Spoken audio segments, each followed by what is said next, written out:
vrai que lorsqu'il est écrit, cela nous suffit. Nous sommes en fait des croyants et des croyants bibliques, c'est-à-dire des hommes qui croient conformément à l'Écriture. L'Écriture dit dans Galates, au chapitre 3, à partir du verset 6, comme Abraham crut à Dieu et que cela lui fut imputé à justice, reconnaissez donc que ce sont ceux qui ont la foi qui sont fils d'Abraham.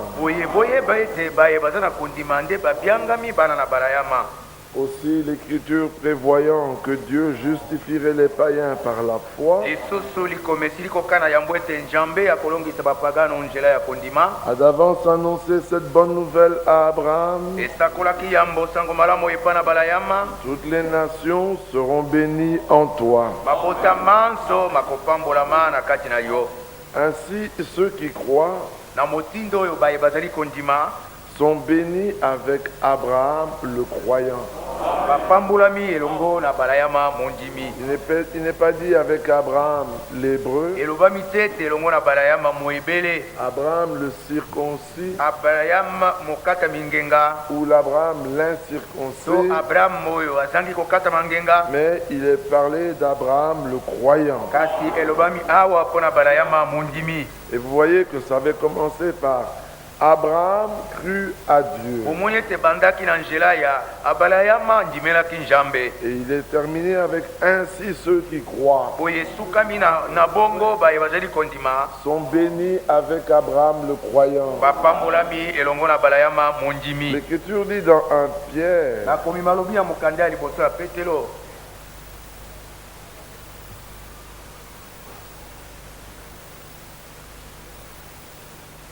1 Pierre au chapitre 2, il est dit à partir du verset 6, car il est dit dans l'Écriture,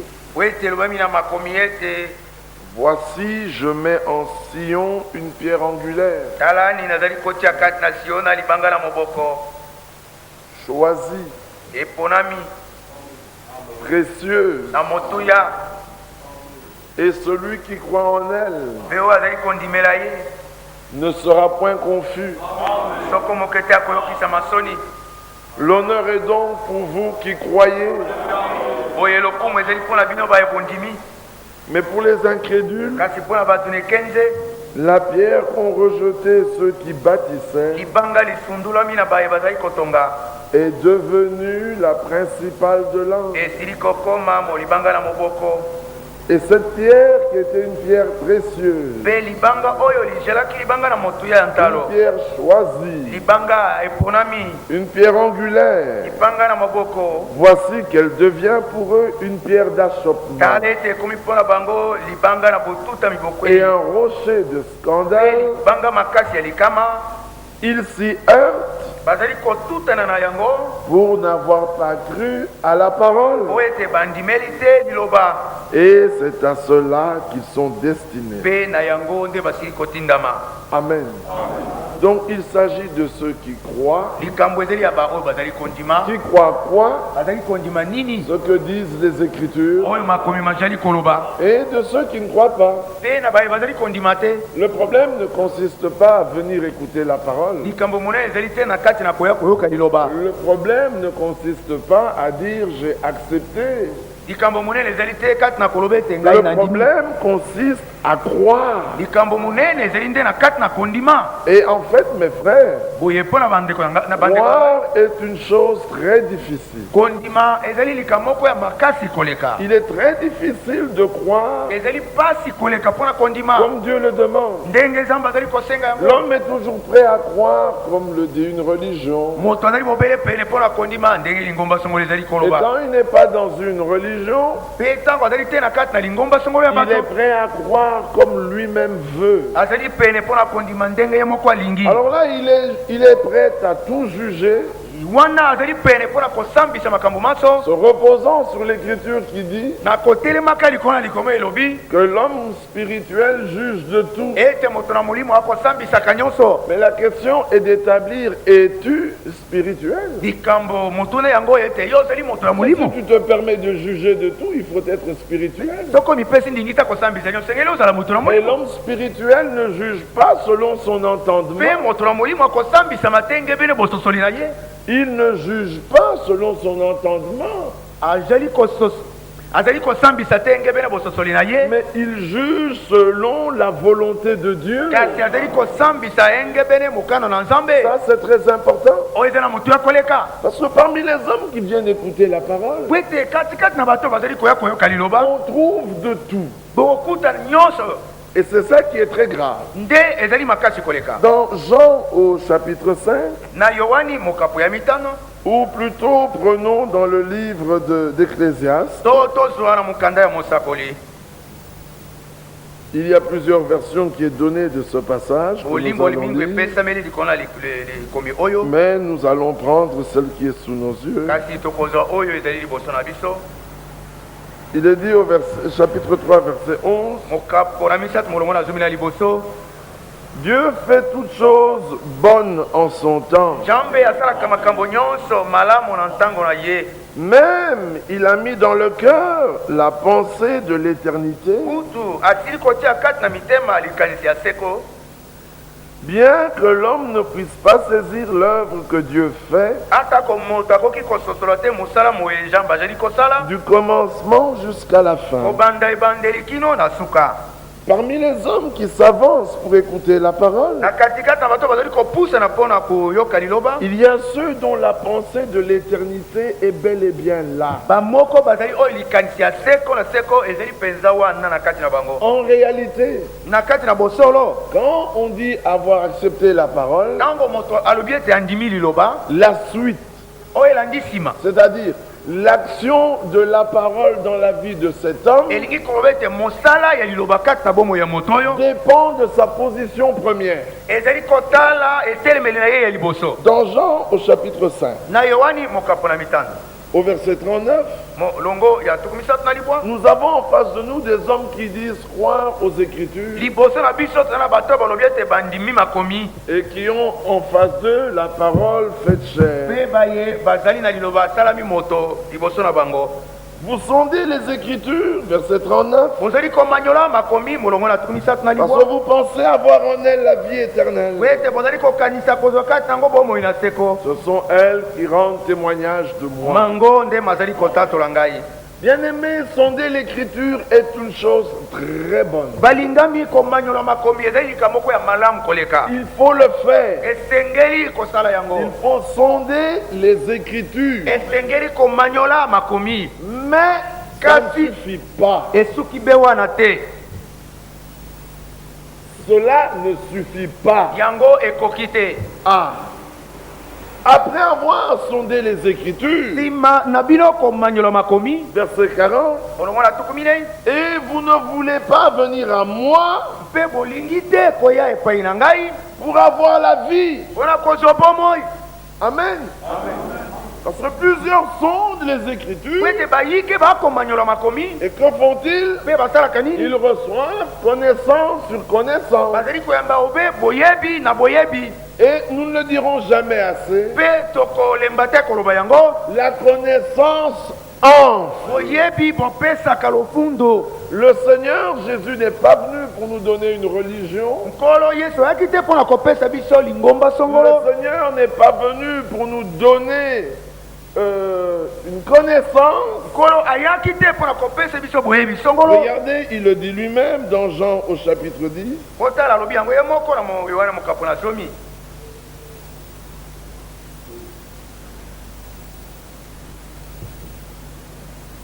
Je cherche le passage où il est dit.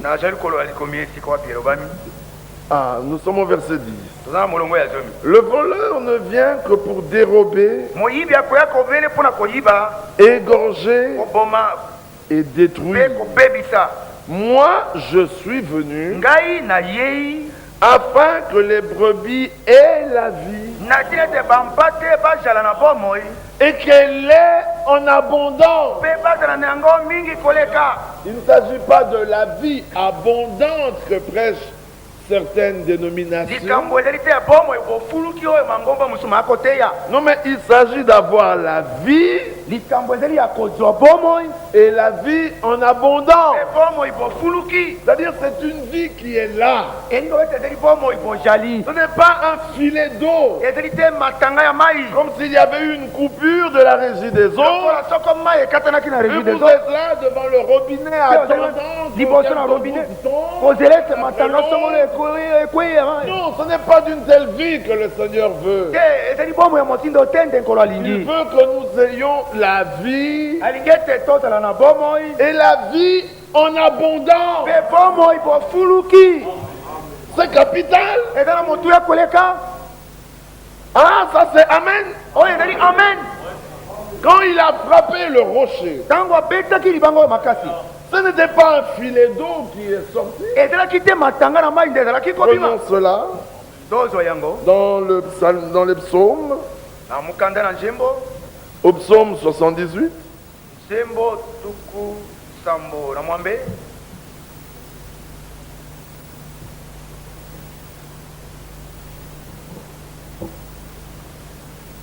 Verset 20. Voici, il a frappé le rocher et des eaux ont coulé et des torrents se sont répandus. Amen. Des torrents, pas un filet d'eau. Des torrents, mes frères. Il y avait vraiment beaucoup d'eau. C'est pour ça qu'il dit dans le livre de Jean au chapitre 4, verset 14, mais celui qui boira de l'eau que je lui donnerai n'aura jamais soif. Et l'eau que je lui donnerai deviendra en lui une source d'eau qui jaillira jusque dans la vie éternelle. Une source intarissable. Il y a des sources qui tarissent. Quand les hommes se détournent de la source de vie, oh, ils vont vers les citernes crevassées. Mais un jour, il n'y aura plus rien. Mais celui qui boit de cette eau, d'abord ça devient une source de vie, et ensuite c'est une source qui jaillit jusque dans la vie éternelle. Il s'agit de la vie en abondance. Alors revenons à Jean 5. Vous sondez les Écritures. Formidable. Mais vous ne voulez pas venir à moi pour avoir la vie. C'est ça le problème. L'homme qui prend l'écriture et qui la sonde, mais qui perd de vue que l'écriture parle de quelqu'un. Le christianisme n'est pas une religion. La chrétienté, ce n'est pas un formalisme. Il s'agit d'une rencontre. Une rencontre entre la terre et le ciel. Quand le ciel a rencontré la terre, on a vu l'homme Jésus. Et chaque fois que le ciel rencontre la terre, nous voyons Christ en vous. Ça, il n'y a rien qui puisse l'arrêter. C'est une source qui jaillit. Quand vous voyez que le filet diminue, attention, vous étiez connecté à une citerne. Tu n'étais pas en contact avec la source. Jérémie.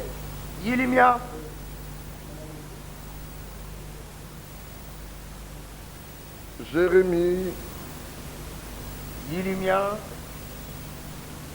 C'est là où le Seigneur leur dit, vous avez commis un double péché. Vous vous êtes détournés de moi, la source de vie. Et qu'est-ce que vous avez fait? Vous êtes allés vous creuser des citernes. C'est au chapitre 2, oui, je suis là, mais je ne vois pas bien. Merci mes frères. Verset 13. Écoutez, car mon peuple a commis un double péché. Ils m'ont abandonné, moi qui suis une source d'eau vive,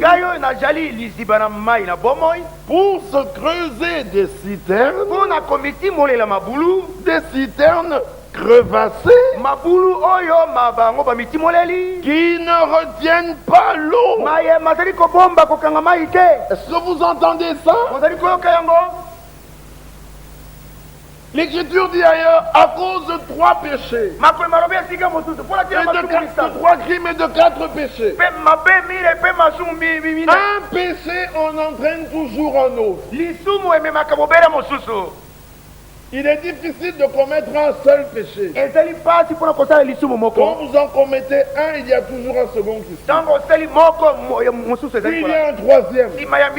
Il faut s'arrêter à temps. Faire marche arrière et réparer. C'est capital. Il dit, vous avez commis un double péché. Le premier, vous êtes détourné de moi la source d'eau. Mais comme l'homme ne peut vivre sans eau, ils ont été se creuser des citernes. C'est ça le problème. On est sorti des dénominations. Mais bien aimé, prends garde.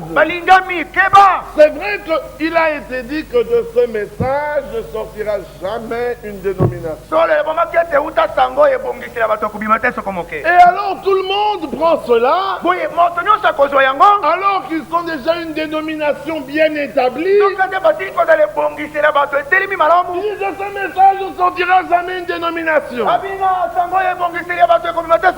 Cela veut simplement dire que quand ce message arrivera à son accomplissement, le produit, ce ne sera pas une fille, ce sera un fils. Mais entre-temps, mais Babylone a rejoint tout le monde et est devenue Babylone la grande. Beaucoup de ceux qui sont ici sont des gens qui viennent de l'intérieur. Mais en 60, Djili était dans la forêt. C'était dans la brousse. L'aéroport, on l'appelait bien l'aéroport de l'Andjili. On la brousse pour y arriver. Mais aujourd'hui, l'aéroport de Ndjili est au milieu de la ville.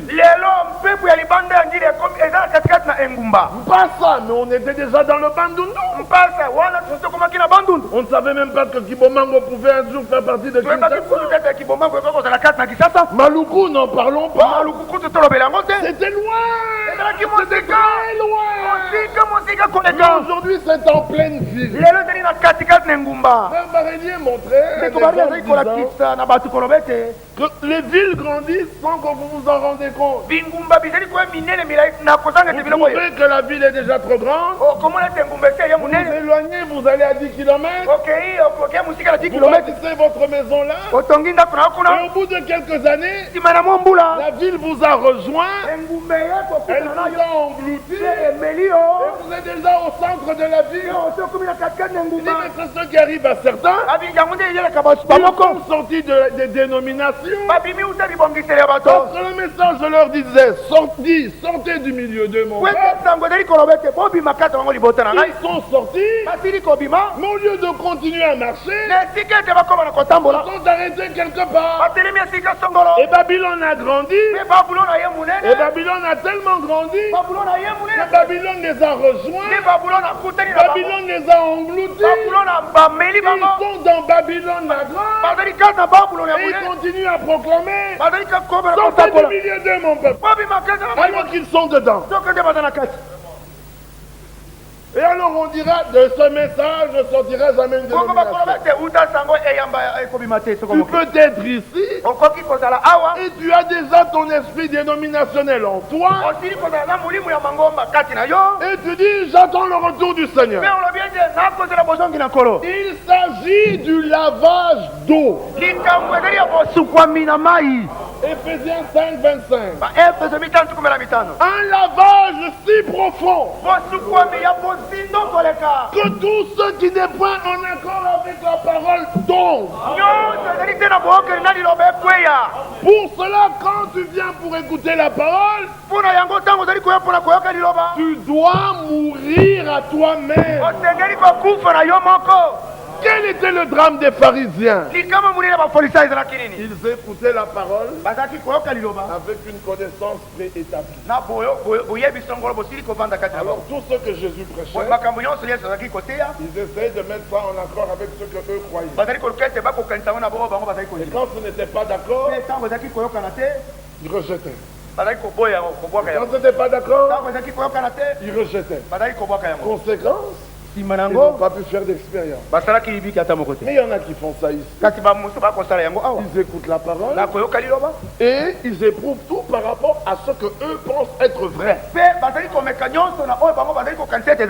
n'arrêterai jamais de vous le dire. La maladie de cette affaire, c'est la connaissance. Tout le monde ici connaît. Mais alors, frère vous dire, allons nous asseoir là-bas et que eux viennent prêcher. Voulez-vous cela? Vous voyez? Voulez-vous cela? Non, mais que celui qui veut venir, qu'il vienne. Cette place, on ne se la dispute jamais. Parce que de toutes les manières, le grand Dieu du ciel veillera. Alors, celui qui vient monter, il n'y a pas de problème. Mais si vous reconnaissez que Dieu a établi, écoutez comme écoutent des disciples. Amen. Amen. Écoutez dans le but d'être corrigé. Écoutez dans le but d'être instruit. Dans le but d'être repris. Dans le but d'être censuré. Dans le but d'être exhorté. Dans le but d'être taillé. Dans le but d'être lavé. Dans le but d'être écrasé. Dans le but que la vie jaillisse. Et Dieu nous a appelés à prêcher et voir si cela s'accomplit ou pas. Alors Paul dit, nous nous réjouirons alors de ne pas avoir couru en vain. Notre joie est de voir ne fût-ce qu'une seule personne être transformée. Ne fût-ce qu'une seule. Notre joie n'est pas de voir des foules venir et crier Amen. Notre joie, c'est de voir une âme qui est transformée. Alors là, tu regardes, tu dis merci. Vous sondez des Écritures Parce que vous croyez avoir en elle la vie éternelle. Et c'est vrai. Vous pouvez avoir la vie éternelle en elle. Mais à condition qu'en les sondant, elles vous conduisent à Christ. Un examen permanent. Un examen constant de tes pensées, de tes sentiments, de tes propos, de tes actions, de tes réactions. Les hommes jugent toujours leurs actions.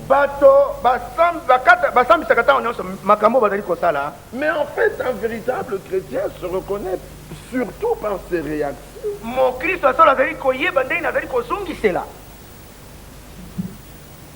Les bonnes actions, tout le monde peut les faire. Mais les réactions justes, seuls les chrétiens savent les avoir. Parce que ces réactions-là n'est pas le produit de leur intelligence.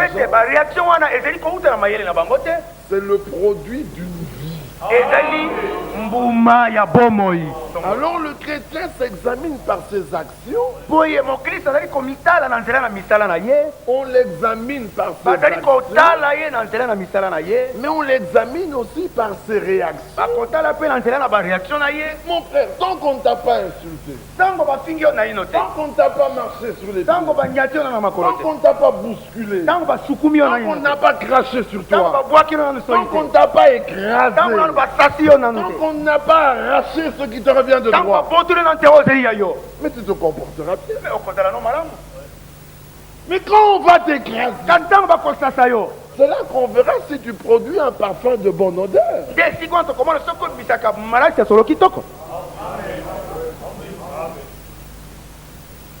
Mais oui. C'est quand on va t'écraser qu'on verra si c'est du sang qui sort ou si c'est un jus qui sort. Mais il faut que tu sois mis à l'épreuve. Et les hommes veulent croire en Dieu. Et ils veulent croire Dieu sans passer par l'épreuve. Mais l'épreuve est toujours proportionnelle à ce que tu es. Toujours. L'épreuve sera toujours proportionnelle à ta nature. À l'appel, à la vocation que Dieu t'a confiée. Tu es bien à ta place. Et alors un vient. Bon, Olivier. Qu'est-ce que tu veux? Là, on commence à voir si tu es chrétien. Un profond soupir.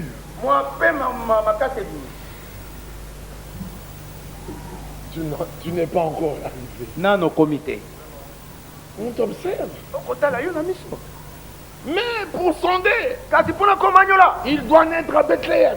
Il est de la tribu de Juda. Il est de la famille de David. On l'appellera le Nazaréen. Là, tu es en train de manipuler l'écriture. Mais quand on te marche sur les pieds et on ne demande pas pardon, et on ajoute même, mais dis, mais est-ce que tu ne peux pas te déplacer? Pourquoi mets-tu tes pieds sous mes pieds? Là, on commence à voir qui tu es.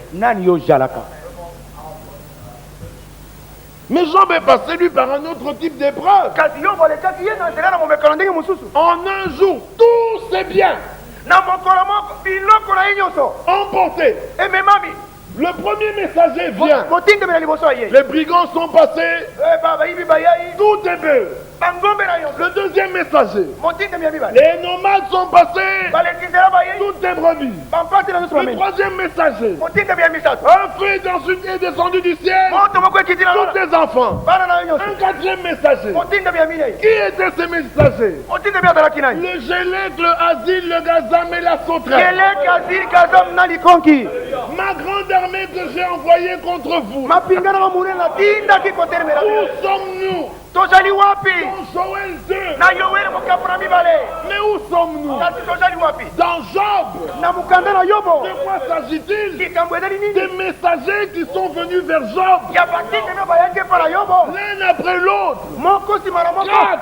Minei. Avec des nouvelles plus terribles les unes que les autres. Na basango ya matata ya pasi koleka mabe koleka. Frère, j'avais mis tous mes biens là. Natiaki biloko na nga nyonso wana. J'espérais que Nazaki kolika ete. le camion s'est renversé dans la rivière. Pe camion ebalukaki ekwe na ebale ya Nji. C'est là qu'on va voir comment tu es chrétien. Nde esika tokomona soki ndenge ozali mokristo. C'est là qu'on va voir. Esika tokomona.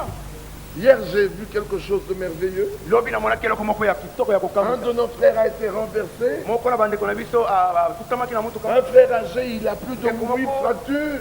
Azwi bakota toki. Miko et Boukani. Bukani biko ebukani. Il y avait plus de 8 fractures. Pene na bisika On est allé lui rendre visite. tokendeki kotala kokuta kotala ye. Nous étions à 3 plus accompagnés d'une sœur. Tozalaki basato na elongo na ndeko. La sœur était abattue. Ndeko mwasi wana lembaki. Et nous, on se disait, bon, on va aller pour l'exhorter. Biso tozali kobe tokende mpona kolendisa ye. Arrivé à l'hôpital, Tokomi na hôpital. c'est lui qui s'est mis à nous exhorter. Ye nde abandi kolendisa biso. J'ai dit, Alléluia. Nabi alléluia. Je dis, oh, merci Seigneur. Abi o mato likolo. La sœur qui était abattue est sortie avec le sourire jusque-là. Mwasi alembaki nzoto abimaki na esengo penza. Et le frère, en parlant, il termine. Ndeko ntango ozali koloba Il suki. dit, nous attendons seulement l'achèvement, frère. Abi tozali kozela kaka suki te wana. Alléluia. J'ai dit, oh, merci Mato Seigneur. likolo. J'ai dit merci. Nabi matondi. J'ai commencé à imaginer certains frères et certaines sœurs à sa place. Nano bandeko mibali na basi nesika na ye. Oh, on aurait dû exhorter pendant 8 heures. Mbele tolendi tingonga mwambe. Épuisé, Silim makasi. on aurait quand même prié. Le tuninga kobondela ta. Et à la fin, on aurait demandé, ça va, Bela sœur? tuna Ça va, frère? to ndeko mobali. Ah, frère, Ndeko que Dieu seul sait. Nzambe moko ayebi.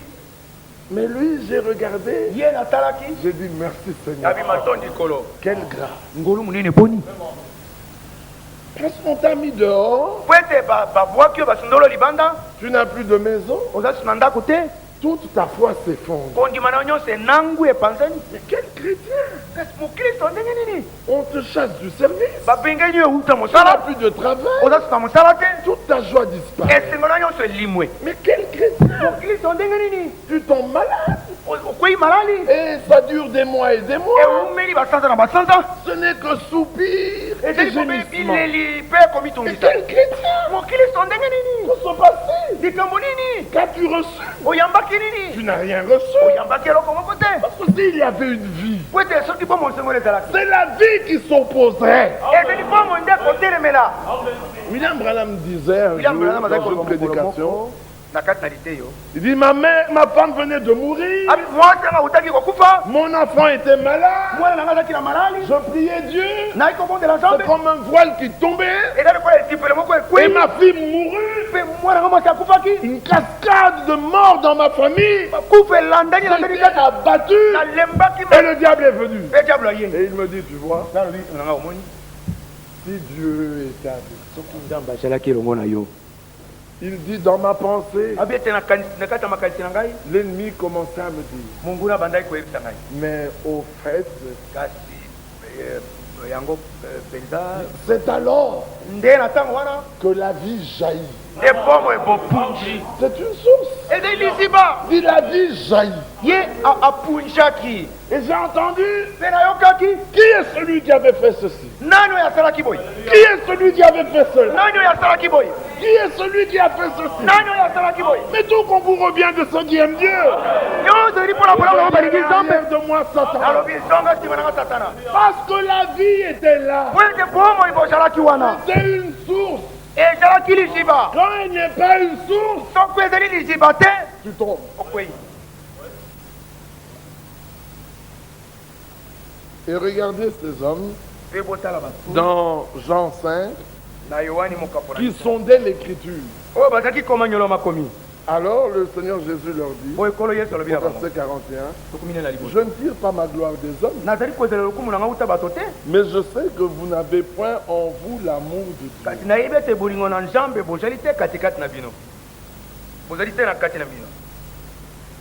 Comment peut-on voir un homme qui passe sa vie à sonder les Écritures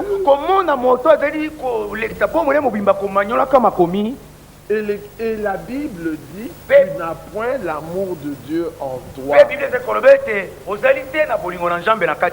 C'est-à-dire que tu n'as pas l'amour de Dieu en toi. Tu n'aimes pas Dieu. Mais pourtant cet homme et ces hommes sondaient l'Écriture. Alors Jésus dit, je suis venu au nom de mon Père et vous ne me recevez pas. Si un autre vient en son propre nom, vous le recevrez. Comment pouvez-vous croire, vous qui tirez votre gloire les uns des autres et qui ne cherchez point la gloire qui vient de Dieu seul? Vous avez vu ces hommes qui sondaient l'Écriture? Que cherchaient-ils?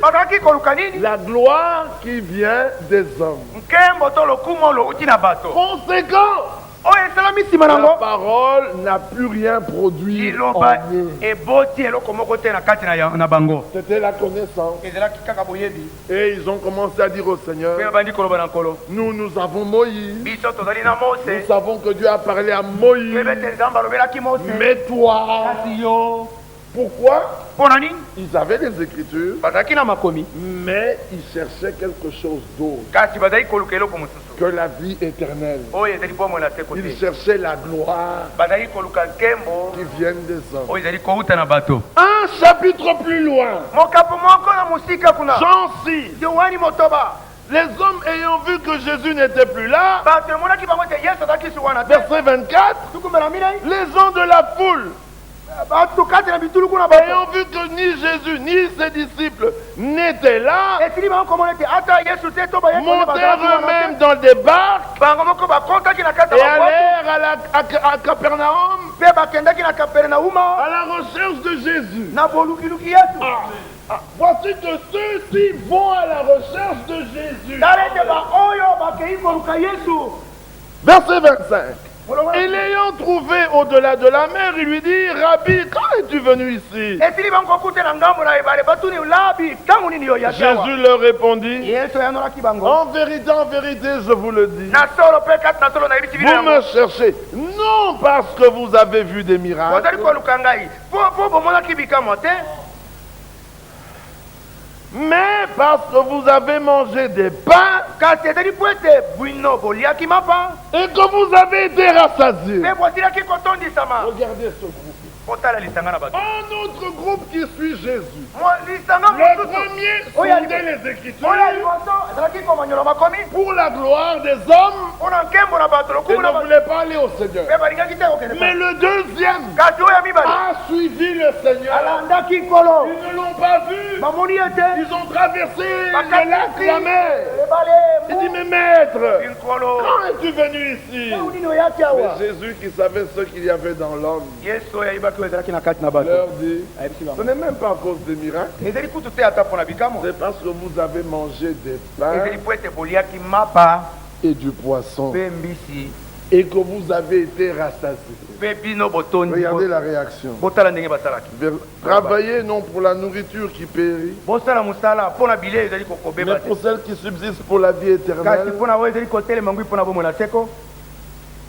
et que le Fils de l'homme vous donnera. Arrivé au verset 28, dit, que devons-nous faire pour accomplir les œuvres de Dieu? On commence la discussion avec le Seigneur. Jésus leur répondit, l'œuvre de Dieu, c'est que vous croyez en celui qui l'a envoyé. Il y a des hommes qui prennent ce passage et ils disent, l'œuvre de Dieu, c'est que vous croyez en celui qui l'a envoyé. Non.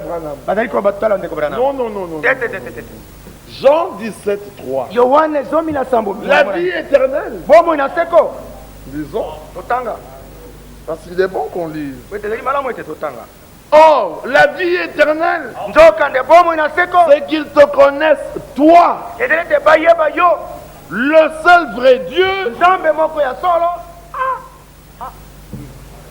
le seul vrai Dieu,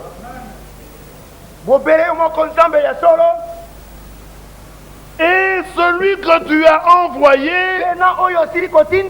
Jésus-Christ. Amen. Dieu a envoyé Jésus-Christ. L'œuvre de Dieu, c'est que vous croyez en celui que Dieu a envoyé. Et Dieu a envoyé Jésus-Christ. Ah, alors Jésus a dit, comme le Père m'a envoyé, moi aussi je vous envoie. Il faut laisser les choses à leur place. Amen. Verset 30, chapitre 6. Mais quel miracle fais-tu donc? Lui dirent-ils, afin que nous le voyons et nous croyons en toi. Que fais-tu? Il venait de manger des pains et était rassasié. Mais regardez, dit, quel miracle fais-tu? Et Jésus avait bien vu. Nos pères ont mangé la manne dans le désert. Selon ce qui est écrit, il leur donna du pain du ciel à manger. Jésus leur dit, ils ont mangé la manne et ils sont tous morts. Moi je suis le vrai pain, descendu du ciel. Donc quand vous me cherchez, c'était à cause des miracles. Non, c'était à cause des pains. Il y a des hommes qui suivent le Seigneur parce qu'ils ont faim. Et ils se disent qu'en écoutant la parole, on mangera bien. Frère, assois-toi correctement. Il se dit, je mangerai. Oui, frère, assois-toi correctement. Il dit, alors je serai bien. Je n'ai pas fait que pour lui. C'est parce que vous faites tout cela. Je m'imagine un peu le président Kabila ici. Est-ce que vous vous assirez comme ça? Mais un peu de respect devant le Dieu du ciel. Notre frère n'est pas le seul à faire ça. Vous le faites presque tous. Moi je ne comprends rien. Faut-il que la colonne de feu brûle devant vos yeux pour que la crainte se saisisse de nous? La parole seule ne suffit point. Si la parole seule ne suffit pas, il y a quelque chose de faux dans l'expérience. On vient devant le Dieu du ciel qui nous parle. Quelle attitude devions-nous avoir? Je le vois tellement que j'ai été amené à le dire aux frères pour que tous ceux qui font ça le sachent.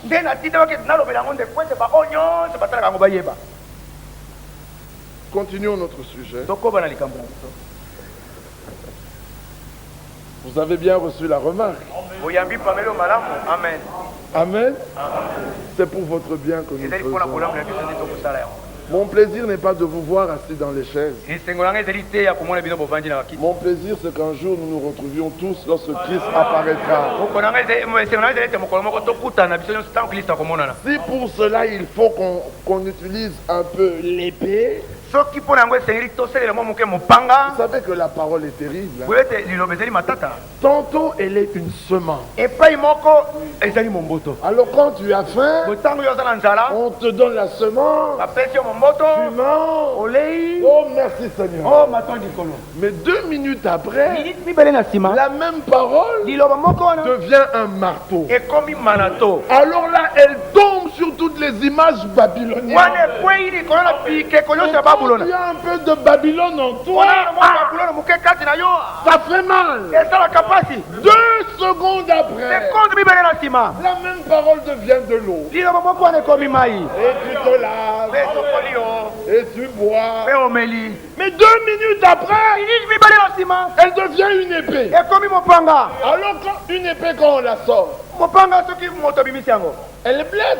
Alors on coupe un peu. Mais le nom de Jésus est un baume. Amen. Alors on met un peu de baume pour calmer la douleur. Et quand vous croyez que tout est terminé, la parole devient un feu. Là elle commence à brûler. On n'est plus à l'aise. Et quand Dieu voit tout cela, après il vient, il donne encore un peu de nourriture. Alléluia. C'est pour ça que dans la prédication, il y a de tout. Et quand nous venons, nous disons, Seigneur, reprends-moi. Et quand il nous reprend, nous disons, merci. Alléluia. Amen. Ah oui, merci Seigneur.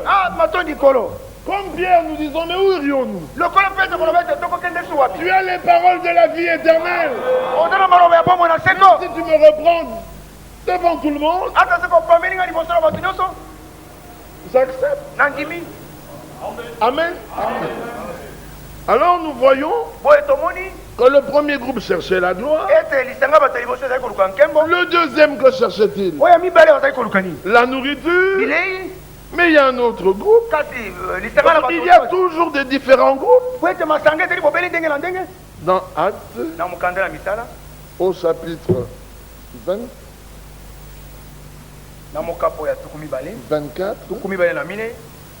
verset 24. Quelques jours après, Félix vint avec Drusille, sa femme, qui était juive, et il fit appeler Paul. Il l'entendit sur la foi en Christ. Mais comme Paul discourait sur la justice, sur la tempérance et sur le jugement à venir, Félix s'effrayait et dit, pour le moment retire-toi, quand j'en trouverai l'occasion, je te rappellerai.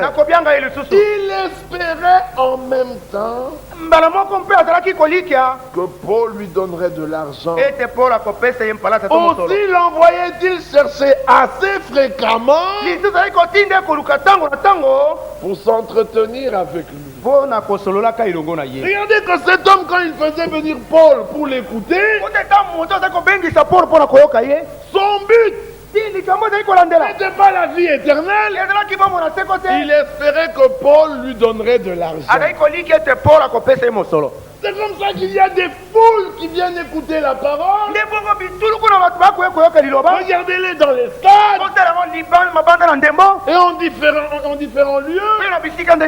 Le but qu'ils poursuivent, c'est qu'au travers de la prédication, ils trouvent le moyen de s'accrocher un Jésus à leur cou,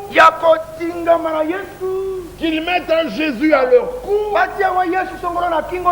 comme une amulette, comme un fétiche, qui pourrait leur produire de l'argent. Alors voyez-les au bout de 2-3 ans. Ça fait longtemps que je vis. Ma vie n'a pas changé. Rien ne va de l'avant. Quel cherche-t-il cet homme? Il n'a pas la pensée de l'éternité. Regardez ce groupe d'hommes qui n'ont pas la pensée de l'éternité, mais qui vont écouter la parole de la vérité. Et comme ils n'ont pas la pensée de l'éternité, ils n'ont pas la pensée de la vie éternelle. Regardez-les, il n'y a pas de changement dans leur vie. Ils sont autant colériques il y a 3 ans. Ils sont liés à la cigarette et à l'ivrognerie comme il y a 4 ans. Liés à la prostitution comme il y a 5 ans. Des propos désagréables de leur bouche comme il y a 6 ans. Mais quelle est la pensée qui est dans ton âme lorsque tu vas écouter la parole? Avez-vous vu la chose? Mais il y a encore un autre type de groupe. Mais ce sont les Juifs. Eux, quand ils vont écouter la parole, ils cherchent des miracles. Et observez-le. Ils obtiennent les miracles. Et il n'y a pas de changement dans leur vie. D'autres, ce sont les Grecs. Eux, c'est la sagesse. Ils veulent que lorsqu'ils parlent, les hommes trouvent que, en tout cas, cet homme sait parler. Et il n'y a point de changement dans leur vie. Bien aimé, le changement que la parole de Dieu produit dans nos vies dépend de la pensée qui nous anime lorsque nous venons écouter la parole. Si nous avons en vue la vie éternelle, Jésus-Christ, la parole agira. Si tu as envie la fin de tes problèmes, la fin de tes soucis, l'argent, la gloire, de quoi manger, un toit sous lequel dormir, la parole ne produira rien.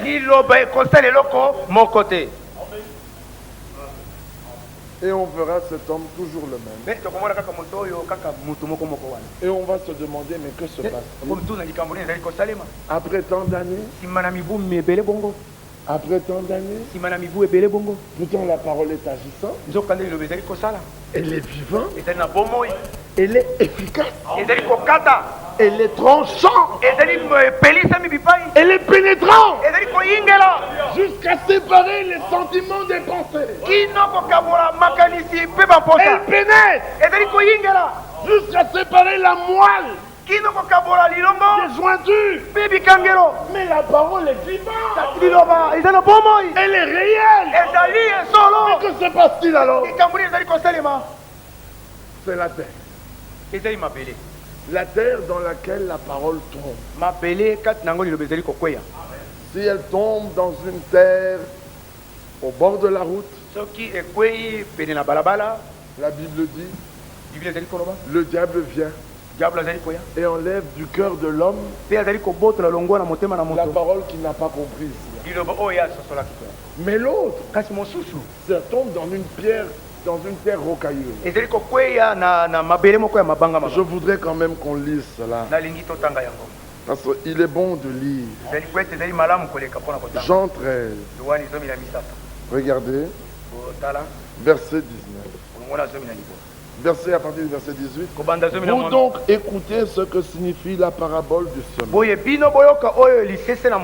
Lorsqu'un homme écoute la parole du royaume, avez-vous entendu? Il n'est pas parlé de l'évangile de guérison. Il est parlé de la parole du royaume, dans lequel tout le conseil divin et la parole prophétique y est trouvé. Il dit quand il entend et ne la comprend pas, le malin vient et enlève ce qui a été semé dans son cœur. Cet homme est celui qui a reçu la semence le long du chemin. Celui qui a reçu la semence dans les endroits pierreux, c'est celui qui entend la parole. Écoutez attentivement. Il la reçoit aussitôt avec joie. Mais frère, moi la parole est merveilleuse. Et nous rendons témoignage que le frère s'est réjoui de la parole. Mais il n'a pas de racine en lui. Il croit pour un temps. Et dès que survient une tribulation ou une persécution à cause de la parole, il y trouve une occasion de chute. Cet homme n'a pas rejeté la parole. Non. Il a accepté avec joie, avec empressement. Mais il n'a pas pris racine. Et vous savez comment on prend racine? Il faut que la tempête vienne. Sans tempête, c'est difficile qu'un arbre prenne les racines comme il faut. Quand les vents de la tempête viennent, ils bougent, les fausses doctrines viennent, les problèmes, vous êtes bien secoués. En étant bien secoués, la terre autour de vous devient un peu meuble et les racines peuvent s'enfoncer. Quand il n'y a pas ça, oh, c'est toujours à la surface. C'est à la surface. Ce sont ces croyants qui acceptent le Seigneur et qui ne veulent pas accepter les problèmes qui viennent avec la foi. Dans le livre de Philippiens, au chapitre 3, bien-aimés, nous disons toutes ces choses parce que le retour du Seigneur est proche. Il ne s'agit pas de s'entre-oindre d'huile les uns les autres. Non. Il s'agit que chacun puisse être trouvé prêt. La Bible, dans Philippiens 3, nous montre quelque chose de glorieux. Il y a le baptême au nom du Seigneur Jésus-Christ. Mais regardez, il arrive au chapitre 10, au verset 10. Ainsi je connaîtrai Christ et la puissance de sa résurrection et la communion de ses souffrances, en devenant conforme à lui dans sa mort, pour parvenir, si je puis, à la résurrection d'entre les morts. Il y a le baptême au nom du Seigneur Jésus. Il y a le baptême dans la communion de ses souffrances. Vous voulez la parole sans la communion des souffrances? Le royaume n'est pas pour vous. Il a dit que celui qui veut me suivre, qu'il prenne sa croix. Il y a une croix. Il y a des tourments. Il y a des douleurs. Le monde entier s'opposera à vous. Même les personnes qui vous sont les plus chères, qui vous aiment de tout leur cœur, mais parce qu'elles ne sont pas nées de nouveau, elles ont sur elles l'esprit de l'adversaire. Et bien que vous aimant,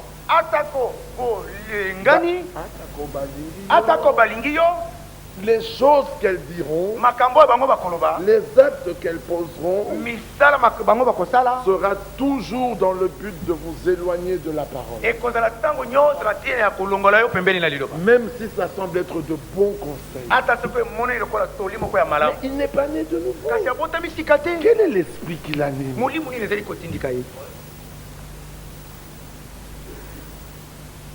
Revenons dans Matthieu 13. Cet homme n'a pas de racine. Au verset 22. Celui qui a reçu la semence parmi les épines, c'est celui qui entend la parole. Mais en qui les soucis du siècle, ce siècle mauvais, le transport, frère, le travail, frère, la maison, frère, les enfants, la nourriture, Les vêtements, ce sont des choses dont nous avons besoin. Mais ce sont des soucis.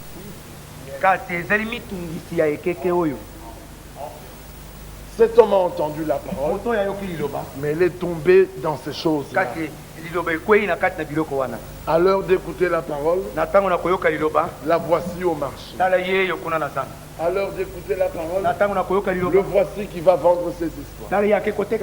Nous n'avons pas dit que ne travaillez pas. Mais bien aimé, sans la parole de Dieu, vous ne tiendrez pas.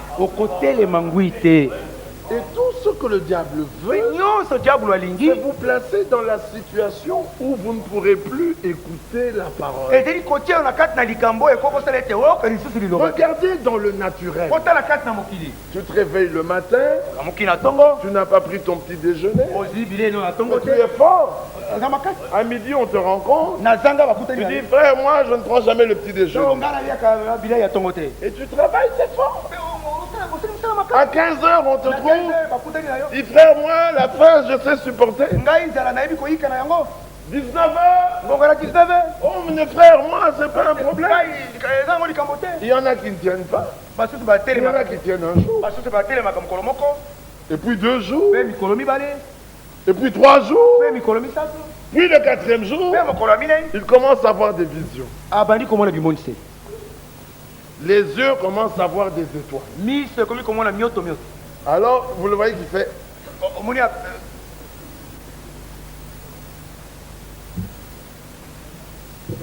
Qu'est-ce? Le corps commence à redemander. Ça commence par les yeux. Et puis les lèvres sont bien sèches.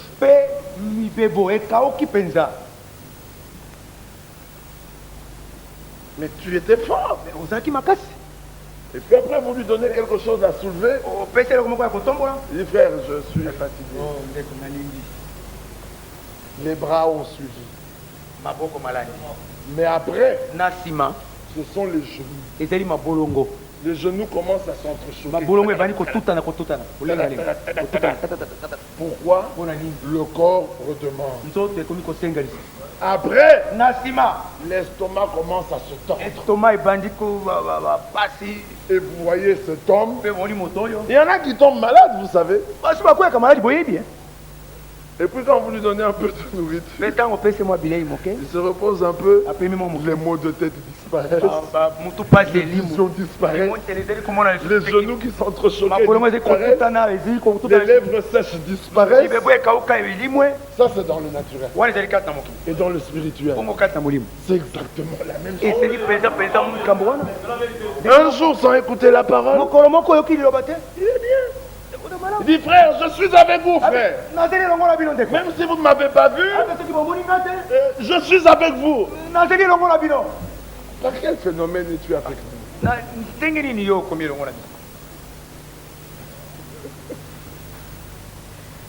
Une semaine après. Ça va, frère? Oui, frère, ça va. Les visions commencent. Frère, quand je lisais, je suis tombé sur un passage de l'écriture. Les visions commencent. Un mois après. Frère, on ne te voit plus à l'assemblée. Dis, frère, je suis faible, frère. Priez pour moi.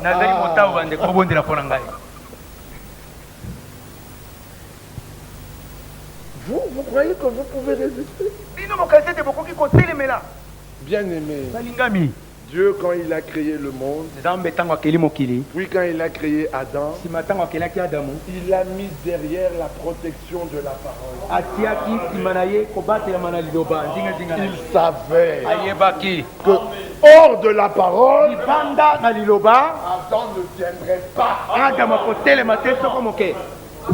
Et le diable n'avait qu'une chose, amener Adam hors de la parole. Il a cherché par tous les moyens. Il ne pouvait pas. Il a regardé et dit, oh, sa femme. Il a appelé Ève. Dieu a-t-il réellement dit? Ève était déjà dedans. Adam est resté, il a regardé, Ève dort, lui dedans, il dit mais je vais rester seul, je n'aurai pas de semence, je n'aurai pas de postérité. Mais comme il était prophète, il savait que le Seigneur ne pouvait pas le laisser. Alléluia. Il savait que s'il suivait Ève, Dieu allait le ramener. Dieu allait le racheter. Et en le rachetant, Ève serait rachetée. Et Ève étant rachetée, le monde serait racheté. Alors il a suivi Ève. Alléluia. Amen. Quand le Seigneur a racheté Adam, nous avons été rachetés. Alléluia. Et la création tout entière attend la manifestation des fils de Dieu. Elle a été soumise à la vanité. Et elle espère participer à la liberté des enfants de Dieu. Alléluia. La protection de la parole. Quand le dernier Adam est venu, il les a laissés derrière la protection de la parole. Mais la grande armée est venue. C'est l'aigle Azil et Gazam, la sauterelle. Et les 10 s'est retrouvé en dehors. Et Dieu a recommencé. Par Martin Luther, il a dit, mon juste vivra par la foi. Et puis il a envoyé la seconde, alléluia, par Wesley.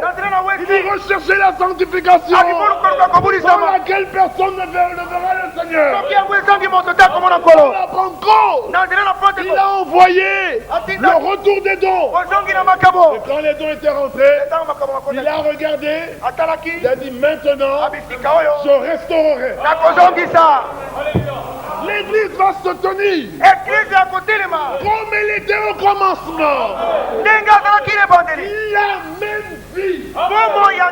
C'est-à-dire la vie en abondance.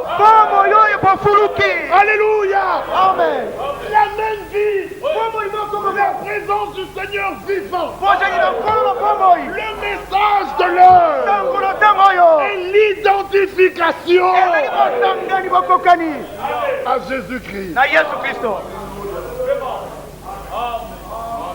Alors quand on écoute la parole, nous avons un but. L'identification. Être comme Jésus. Être comme Jésus. Tout le long du voyage. Jusqu'à l'enlèvement. Être seulement comme lui. Vous connaissez ce cantique? Oh, mais c'est un cantique merveilleux. Il s'agit du message de l'heure. Job a vu les 4 messagers. Et dans tout cela, Job n'a pas péché. Il a dit le Seigneur a donné, le Seigneur a repris. Que le nom du Seigneur soit loué. Satan revient. Vous croyez que ce qui vous arrive, Dieu ne le sait pas? Dieu lui dit, tu vois, tu viens de te promener par la terre. Tu as vu mon serviteur Job? Oui, je l'ai fait. C'était la deuxième fois qu'il venait comme ça. Oh, mais c'est parce que tu veilles sur lui. Il dit, mais je t'ai dit de tout frapper. Il dit, oui, mais pas pour peau. Paul, laisse-moi le frapper dans sa chair. Le Seigneur dit, frappe, mais ne prends pas sa vie. Alléluia. Amen. Tu as des problèmes. Mais Dieu a dit, frappe, mais ne prends pas sa vie. Mais dites Amen. Amen. Quel est le problème que tu as? Mais le Seigneur a dit, frappe, mais ne prends pas sa vie. D'où viens-tu? De promener sur la terre. As-tu vu mon fils Roger? Oui. Non, mais il est fidèle. Non, mais c'est parce que tu veilles sur lui. Il dit frappe. Mais ne touche pas à sa vie. Alléluia. Amen. As-tu vu ma fidèle? Oui. Frappe. Mais ne touche pas à sa vie. Alléluia. Amen. Et Job éprouvait. Ça n'allait vraiment plus. Sa femme regarde. Il dit, depuis que tu as accepté ce message, depuis que tu es dans ce groupe-là, on était chez les catholiques. C'était bien. Quand on était avec les autres là, on était bien. Regarde maintenant. Maudit Dieu. Et meurt. Job la regarde. Il dit, tu parles comme une femme insensée. En cela, Job ne pécha point. Il ne lui a pas dit démon. Femme insensée. Non, tu parles comme une femme insensée. Mais Dieu fait comme il veut. Même dans ma souffrance, je le louerai. Et dans tout cela, Job ne pécha point. Ses amis sont venus. Ils ont regardé. Ils disent, Job, tu es un pécheur secret. Ils ont attaqué dans tous les sens. À la fin, Dieu dit, vous n'avez pas parlé comme Job. Allez vers Job. Que Job prie pour vous. Alléluia. Amen. Avant que Job soit restauré, il devait prier pour ses peines, il ne le comprenait pas. Avez-vous compris? Avant que nous soyons restaurés, nous devrons prier pour nos frères qui ne nous comprennent pas. Au lieu de leur faire la guerre, priez pour eux. Au lieu de les rejeter, aimez-les. La restauration ne viendra que s'il est élu. Prie pour ceux qui ne les comprennent pas. Quand Job pria pour eux, Dieu le rétablit dans une double mesure. La gloire de la dernière maison sera plus grande que la gloire de la première. Ce que nous ferons sera plus grand que dans les actes. Le témoignage que Dieu fera avec nous. La Bible dit, les nations se mettront la main devant la bouche. Ils se tiendront la tête. Pourquoi? Dieu restaure. Il le fait avec les hommes qui ont la pensée de l'éternité. Il s'agit d'une vie. Alors celui qui est à Christ, il a crucifié la chair. Est-ce que vous voyez cela? Mais c'est Galates que nous avons vu. C'est deux natures. La première donne des épées et la seconde donne des fruits. Quand tu as la vieille vie, tu manifesteras le fruit, les fruits de celui qui avait inspiré le modèle de cette naissance. Avez-vous entendu? Adam avait été créé, mais pour que Seth naisse, le diable est venu et a inspiré à Ève le modèle pour procréer. C'est comme ça que d'abord Caïn est sorti. Abel est sorti. Caïn a tué Abel. Puis Seth est sorti. Dès qu'ils étaient des enfants d'Adam, la chair. David dit, ma mère m'a conçu dans le péché et je suis né dans l'iniquité. Alors la chair ne pouvait pas. Au fond de nous, on aimait le Seigneur, mais nous étions dans la boue du péché. Et un jour, on a entendu qu'il y a un sauveur. Et nous voilà. Alléluia. Amen. Un jour on a entendu que ce sauveur sanctifie. Et nous voilà. Un jour on a entendu qu'il baptise du Saint-Esprit. Et nous voilà. Et nous avons entendu il va restaurer. Alléluia. Amen. Est-ce que vous comprenez? Alors dans la nouvelle vie, nous produisons les fruits. En fait, c'est pas nous. C'est la vie. C'est la vie de celui qui nous a montré comment cette naissance vient. La première naissance par le sexe donne des hommes pécheurs. La nouvelle naissance par l'engendrement de la parole des fils et des filles de Dieu.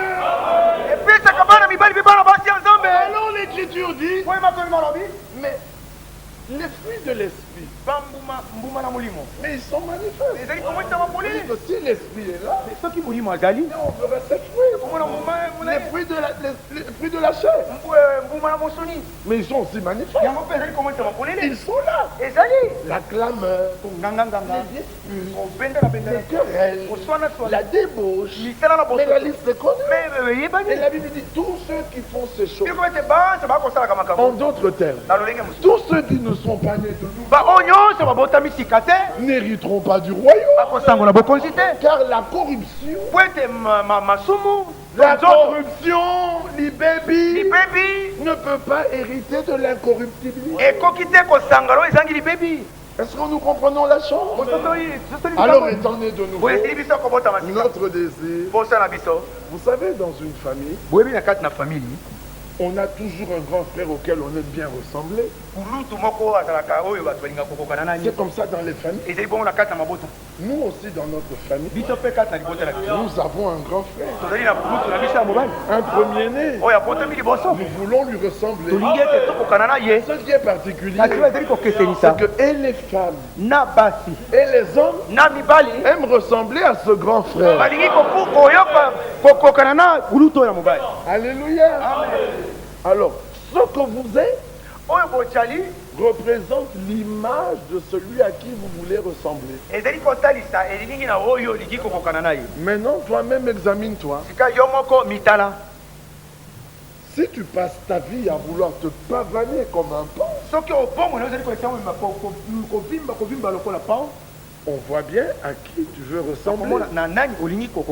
C'est clair, n'est-ce pas? Si tu passes ta vie sans la prostitution, mais on voit bien à qui tu veux ressembler.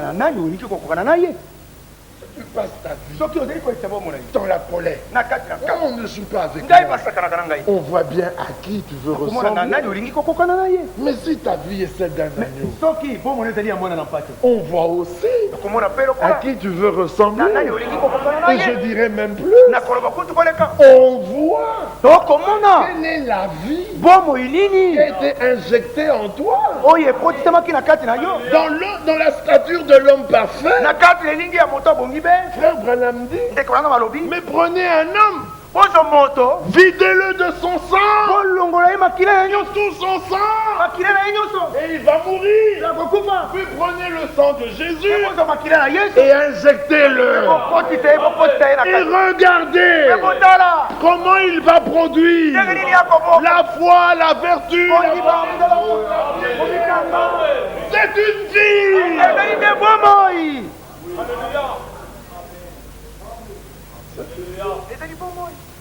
L'homme qui a en lui la pensée de l'éternité dit, oh Seigneur, je veux être à toi. Nous allons nous arrêter, frère. Il est 18h15. De qui s'agit-il? De l'homme Jésus. Il ne s'agit pas d'un message. Il ne s'agit pas d'un groupe. Il s'agit de l'homme Jésus. Les frères de Jésus. Qui sommes-nous? Les fils d'Abraham. Qui sommes-nous? Les croyants bibliques. Bandimi na Biblia. Qui sommes-nous? Des hommes qui avons fait une rencontre. Qui sommes-nous? Nous sommes ceux avec lesquels le Seigneur veut donner le dernier témoignage. Alors la question t'est posée. Veux-tu que le Seigneur fasse avec toi ce dernier témoignage? Que celui qui veut cela dise Amen. Alléluia. S'il en est ainsi, acceptes-tu de mourir à toi-même? Alléluia. Alors s'il en est ainsi, dis-lui, Seigneur, brise-moi. Seigneur, brise-moi. Que je meure pleinement. Afin que je ressuscite en nouveauté de vie. Alors Paul dit, tous les jours je meurs. Et tous les jours je nais de nouveau. Chaque jour il y a une opération qui se passe. Crois-tu cela? Nous allons nous lever. Nous allons chanter tel que je suis.